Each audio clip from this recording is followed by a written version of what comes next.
E aí, vamos estudar a lição? Super domingo, dia 28 de dezembro, o ano está quase terminando e permanecemos firmes aqui no estudo da lição da Escola Sabatina. Parabéns por tua perseverança, por tua dedicação, por teu amor à palavra de Deus e ao Senhor da palavra acima de todas as coisas. Note que a lição de hoje traz o seguinte título: Paulo, prisioneiro de Jesus Cristo. Quando todo mundo estava pensando que Paulo era prisioneiro de Roma, ele se auto-intitulava prisioneiro de Cristo. E que privilégio estar preso com Jesus. Já imaginou aquela pessoa que você se apaixonou e você pensou assim na sua juventude? Nossa, eu queria estar preso numa ilha deserta com essa pessoa. Tamanho o amor que você nutria por esta pessoa? Pois é. Preso em Jesus, tamanho o amor que você nutre por Cristo, e é um privilégio estarmos presos a Jesus. Tendo isso em vista, você percebe, por falar em prisão, que Paulo escreveu um conteúdo significativo durante o período que esteve preso. Olha, ele escreveu a carta de Filipenses que fala de alegria, isso mesmo, falar de alegria enquanto está preso, pois é. Este é o apóstolo Paulo. Você consegue falar de alegria mesmo diante das dificuldades da vida? Por saber que o futuro que nos reserva, essas coisas que te incomodam não existirão mais, então já temos razão para nos sentirmos alegres, em função da esperança que nós nutrimos. Note que Paulo escreveu Filipenses, Colossenses, Efésios, Filemão, e ainda por cima, 2 Timóteo, acredita-se que também foi escrito por Paulo na prisão. Ei, como é que tendo alguém em circunstâncias tão probantes ainda é capaz de produzir tanta coisa graciosa? É porque a cela que ele estava não lhe negou a alegria que o céu pode proporcionar. Não existe prisão que te mantenha distante de Cristo. Não existe prisão que, na verdade, impeça você de ter a liberdade que só o Evangelho pode proporcionar. E Paulo funciona como um exemplo para a gente, porque ele enfrentou a prisão nessa perspectiva.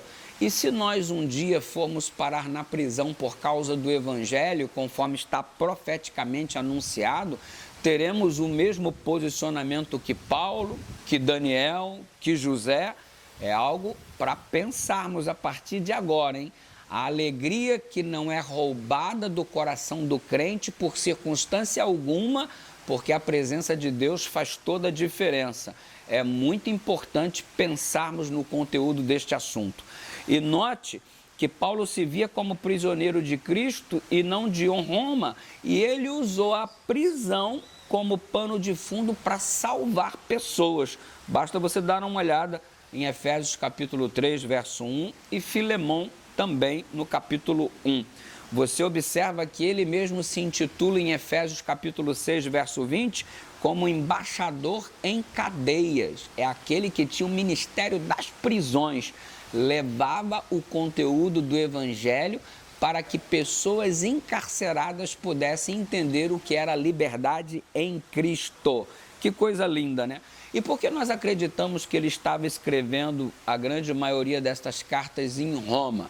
Porque ele se refere ao pretório, exatamente.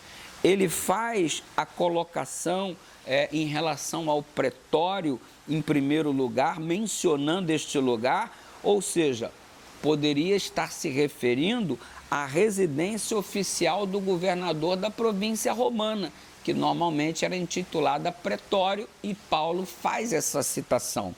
E quer ver? Ele também disse que toda a guarda pretoriana passou a conhecer o Evangelho, Filipenses capítulo 1, versículo 13. Então, por isso, esta é a primeira razão pela qual acreditamos que ele estava preso em Roma.